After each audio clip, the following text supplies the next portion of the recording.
Hi hello welcome back to my channel. ఈరోజు వీడియోలో chicken biryani మంచి మసాలాతో స్పైసీగా రైస్ అనేది విరిగిపోకుండా పొడిపొడిలాడుతూ ఎలా ప్రిపేర్ చేసుకోవాలో చూపించబోతున్నాను. దానికంటే ముందు మీలో ఎవరైనా కొత్తగా నా ఛానల్ని చూస్తున్నట్లయితే సబ్స్క్రైబ్ చేసుకోవడం మర్చిపోకండి. ముందుగా కడాయిలోకి డీప్ ఫ్రైకి సరిపడిన ఆయిల్ని తీసుకొని హీట్ చేసుకోవాలి. మంటని లో టు మీడియం ఫ్లేమ్లో పెట్టుకొని కొన్ని క్యాష్యూ నట్స్ని ఫ్రై చేసుకోవాలి. ఈ క్యాష్యూ నట్స్ మనము లో ఫ్లేమ్లో ఫ్రై చేసుకుంటేనే మంచిగా ఫ్రై అయ్యి తినేటప్పుడు చాలా కమ్మగా ఉంటాయి. ఇలా గోల్డెన్ కలర్లోకి టర్న్ అయిన తర్వాత క్యాష్యూ నట్స్ని తీసుకుని పక్కకి పెట్టుకోవాలి. ఇప్పుడు అదే ఆయిల్లో 1 టీ స్పూన్ సాల్ట్ని వేసుకొని సన్నగా పొడవుగా కట్ చేసుకున్న ఉల్లిపాయ రేకల్ని కొద్ది కొద్దిగా వేసుకుంటూ డీప్ ఫ్రై చేసుకోవాలి. ఈ సాల్ట్ని వేసుకోవడం వల్ల ఆనియన్స్ అనేవి మంచి కలర్తో పాటు విడివిడిగా చక్కగా పొడిపొడిలాడుతూ ఫ్రై అవుతాయి. ఇలా గోల్డెన్ కలర్లోకి వచ్చిన తర్వాత ఈ ఆనియన్స్ని కూడా తీసుకుని పక్కకు పెట్టుకోవాలి. 1 kg రైస్కి పెద్ద సైజులో ఉండేటువంటి 4 ఆనియన్స్ తీసుకుని బ్యాచ్ వైజ్ ఫ్రై చేసుకుని వీటిని పక్కకి పెట్టుకుంటున్నాను. ఈ ఆనియన్స్ మసాలా ప్రిపరేషన్లో హాఫ్, అలానే గార్నిషింగ్కి హాఫ్ యూస్ చేసుకోవాలి. ఇప్పుడు మసాలా ప్రిపరేషన్ స్టార్ట్ చేసుకుందాము. దీనికోసం ఒక పెద్ద గిన్నెని తీసుకుని అల్లం వెల్లుల్లి పేస్ట్ 2 పెద్ద టీ స్పూన్స్, అలానే కారం ఒక 3 స్పూన్స్ వేసుకుంటున్నాను. ఈ మసాలా ప్రిపరేషన్ అంతా కూడా నేను కేజీ చికెన్కి ప్రిపేర్ చేసుకుంటున్నాను. అలానే దీనికి తగినంత ఉప్పు వేసుకోవాలి. ధనియాల పొడి కారం ఎంతైతే తీసుకున్నానో అంతే క్వాంటిటీలో 3 స్పూన్స్ తీసుకుంటున్నాను. అలానే జీలకర్ర పొడి వచ్చేసి 2 పెద్ద స్పూన్స్ తీసుకుంటున్నాను. నెక్స్ట్ గరం మసాలా వచ్చేసి చిన్న స్పూన్తో 1.5 టేబుల్ స్పూన్స్ తీసుకుంటున్నాను. ఒక హాఫ్ టేబుల్ స్పూన్ పసుపుని తీసుకుంటున్నాను. అలానే పెద్ద సైజులో ఉండే నిమ్మకాయని మొత్తం స్క్వీజ్ చేసుకుంటున్నాను.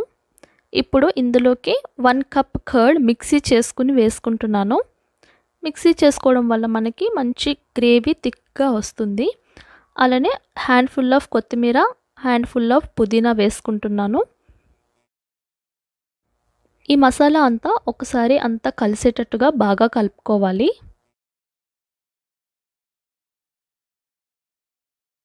ఈ మసాలా అంతా ప్రాపర్గా మిక్స్ అయిన తర్వాత ఆల్రెడీ క్లీన్ చేసి పెట్టుకున్న చికెన్ పీసెస్ని వేసుకోవాలి. చికెన్ బిర్యానీ కాబట్టి పీసెస్ అనేవి కొద్దిగా పెద్ద సైజులో ఉండేలాగా చూసుకోవాలి. ఈ చికెన్ పీసెస్ మనం కొనుక్కున్నప్పుడే స్కిన్ని కొంచెం కట్ చేయించుకుని తెచ్చుకోవాలి. సో ఇప్పుడు ఇలా మసాలా కలుపుకుంటున్నప్పుడు స్కిన్ లోపలికంతా మసాలా వెళ్ళేలాగా బాగా పట్టించుకోవాలి. అప్పుడు మనకి మసాలా అంతా కూడా లోపలికి వెళ్ళి తినేటప్పుడు చాలా టేస్టీగా ఉంటుంది. వన్స్ మనం మసాలా కలుపుకోవడం ఫినిష్ అయిన తర్వాత గ్రీన్ చిల్లీస్ ఒక 8 వరకు వేసుకోవచ్చు. అలానే ఆల్రెడీ ఫ్రై చేసుకున్న ఫ్రైడ్ ఆనియన్స్ హాఫ్ వరకు వేసుకుని ఇంకొక హాఫ్ అనేవి పక్కన పెట్టుకోవాలి. ఇప్పుడు ఈ బిర్యానీకి మంచి ఫ్లేవర్ అంతా కూడా మనం ఉల్లిపాయలని ఫ్రై చేసుకున్న ఆయిల్ ఉంది కదా, ఆ ఆయిల్ నుండే వస్తుందన్నమాట. నేను ఇక్కడ ఒక 250 ml ఆయిల్ యూస్ చేసుకున్నాను ఫ్రై చేసుకోవడానికి. సో మిగిలిన ఆయిల్ అంతా కూడా ఇప్పుడు ఈ మ్యారినేషన్లో వేసుకుని మంచిగా కలుపుకోవాలి. మనం క్యాష్యూ నట్స్ అలానే ఆనియన్స్ అనేవి ఆయిల్లో ఫ్రై చేసుకున్నాం కాబట్టి ఆ ఎక్స్ట్రాక్షన్స్ అంతా కూడా మనకి ఆయిల్లో మిగిలి మంచి ఫ్లేవర్ అనేది బిర్యానీకి వస్తుందన్నమాట. సో కంపల్సరీగా ఈ ఆయిల్ అయితే యూస్ చేసుకోవడం చాలా చాలా ఇంపార్టెంట్. ఇంకొక ఇంపార్టెంట్ స్టెప్ ఏంటంటే ఈ మసాలాలన్నీ కలుపుకున్న తర్వాత మినిమం ఎంత లేదన్నా మినిమం 2 అవర్స్ దీన్ని పక్కన పెట్టుకోవాలి. ఒకవేళ మీకు టైం కుదిరిందంటే 4 to 5 అవర్స్ అన్న ఫ్రిడ్జ్లో పెట్టుకోవచ్చు. అప్పుడే మనకి మసాలా అంతా మగ్గి చికెన్కి పట్టి బిర్యానీకి మంచి టేస్ట్ ఇస్తుంది. 4 అవర్స్ తర్వాత ఇప్పుడు నేను బిర్యానీ స్టార్ట్ చేశాను. ఒక హండీ తీసుకొని దాంట్లో 2 లీటర్స్ వాటర్ పోసుకొని ఇప్పుడు ఇందులోకి కొద్దిగా సాల్ట్ అలానే హోల్ గరం మసాలా వేసుకోవాలి. దీంట్లోనే కొద్దిగా పుదీనా అలానే కొత్తిమీర కొంచెం ఆయిల్ వేసుకొని వాటర్ అంతా కూడా బాగా మరిగించుకోవాలి. వాటర్ అంతా మరిగేలోపు ఏదైతే బిర్యానీ చేసుకుంటున్నామో ఆ పాత్రలోకి ఇప్పుడు ఆల్రెడీ మనం మ్యారినేషన్ చేసుకున్న చికెన్ అంతా వేసుకోవాలి.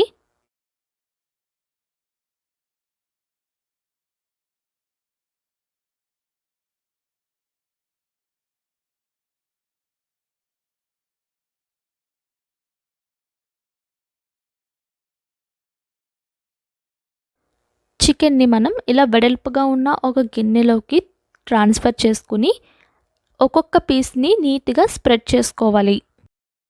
ఇలా పరుచుకోవడం వల్ల పైనుంచి వచ్చే స్టీమ్కి చికెన్ పీసెస్ అనేది మంచిగా దమ్ అయ్యి కుక్ అవుతుంది. చికెన్ దమ్ బిర్యానీ ప్రిపేర్ చేసుకోవాలి అని అనుకున్నప్పుడు కొంచెం విడ్త్ ఎక్కువగా ఉన్న గిన్నెని ప్రిఫర్ చేసుకుంటే చాలా మంచిది. వాటర్ అనేది బాగా మరుగుతుంది. ఇప్పుడు ఆల్రెడీ 30 మినిట్స్ ముందు మనం సోక్ చేసుకున్న బాస్మతి రైస్ని దీంట్లోకి వేసుకోవాలి. ఈ రైస్ అనేది 50 to 60% వరకు మనకి ఈ వాటర్లో కుక్ అవ్వాలి. మిగిలిన 40% మనకి చికెన్తో కుక్ అవ్వాలి.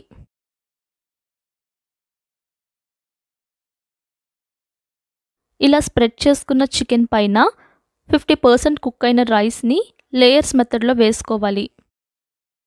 అయితే మనకి ఇక్కడ రైస్ అనేది ముత్యాల్లాగా విడివిడిగా రావాలి అంటే వేసుకునే పద్ధతి కూడా చాలా ఇంపార్టెంట్. ఒకే చోట కనుక మీరు రైస్ వేసినట్లయితే ముద్దగా వస్తుంది. సైడ్స్ నుంచి రైస్ని స్ప్రెడ్ చేస్తున్నట్టుగా వేసుకోవాలి.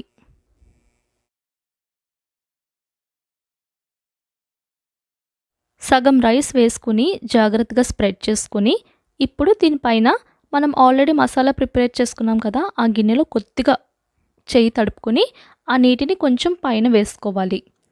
అలానే దీనిపైన ఆల్రెడీ ఫ్రై చేసి పెట్టుకున్న బ్రౌన్ ఆనియన్స్ అలానే క్యాష్యూ నట్స్ని కూడా కొద్దిగా వేసుకొని మిగతా కొద్దిగా పక్కన పెట్టుకోవాలి.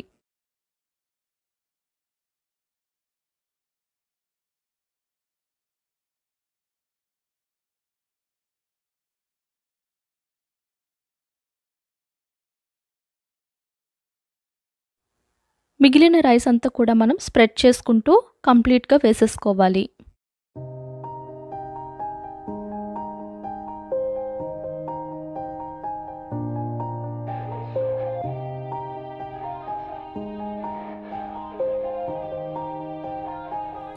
Yeah. Everybody knows that I'm breaking down. Everybody knows I ain't faking now. Everybody knows my heart's vacant now. Yeah, she hates me now. I made mistakes, but now I don't ever wanna be alone. I don't really ever feel at home. On my own, in the zone. That's the only way I know.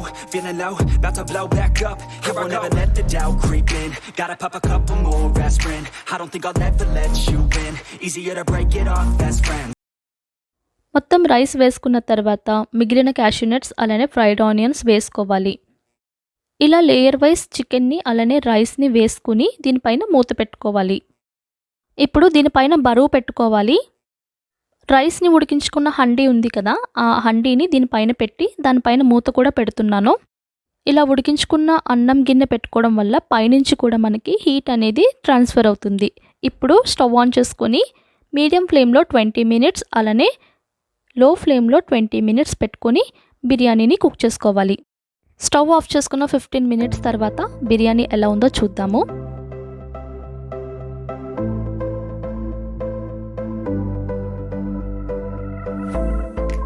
ఒకసారి బిర్యానీని కలిపి చూద్దాము. చూస్తున్నారా rice ఎంత పొడి పొడిలాడుతూ విరిగిపోకుండా ఎంత కరెక్ట్గా cook అయిందో. మనం రైస్ స్ప్రెడ్ చేసుకునేటప్పుడు కరెక్ట్గా ఫాలో అయితే మనకి రైస్ అనేది పర్ఫెక్ట్గా కుక్ అయ్యి ఇలా విడివిడిగా వస్తుందన్నమాట. అలానే చికెన్ కూడా కరెక్ట్గా దమ్ అయ్యింది. బిర్యానీ అయితే సూపర్గా వచ్చింది. ఈ స్టెప్స్తో మీరు కూడా కంపల్సరీగా ఇంట్లో ట్రై చేయండి. అలానే నా ఛానల్ని సబ్స్క్రైబ్ చేసుకోండి, బెల్ ఐకాన్ని ప్రెస్ చేయండి. Thanks for watching.